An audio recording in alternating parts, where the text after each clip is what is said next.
Sizlarning jannatdagi ayolinglarning kim bo'lishini, qanaqa ayollar jannatda? Shularni xabarini beraymi deganda, ayting ya Rasululloh deganda, valud, vadud. Valud ko'p tug'adigan ayollar dedi. Ko'p tug'adigan. Vadud eridan boshqani yaxshi ko'rmaydi. Eriga mehri qo'ygan ayol yaxshi ko'radi. Iza g'azib aw usi'a ilayha, agar unga g'azablansang yo unga bir yomonlikni ko'rsatsang, qalat hadihi yadi fi yadik la aktahil bi ghamd hatta tarda. Mana qo'lim deb turib qo'lini ushlab, sizni qo'lingizni ushaydida, qo'lingizda turibdi.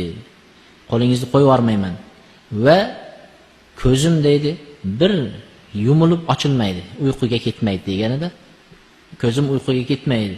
Hatto siz rozi bo'lmaguningizcha deb turib oladi deydi. Ya'ni erini shunchalik roziligini oladigan ayol jannatdagi ayol. Haligi eri g'azablansa, sekin nimaga kirib ketadi? Oshxonaga kirib ketadi. U chiqmaydi yoqdan. Eri uxlagandan keyin boshqa yoqqa qarab uxlayveradi. Ana shunda u gapirmasa, eri gapirmaydi ayol. Bir kun gapirmasa, bir kun, 3 kun gapirmasa, 3 kun, 10 kun gapirmasa, 10 kun gapirmaydi. Ta eri birinchi borib, endi uzr deb eri uzr so'rab ayoli. Keyin bir narsalarni hadiya qilib, ko'nglini topgandan keyin gapiradigan ayollar bo'ladi. Bular jannat ayollar emas.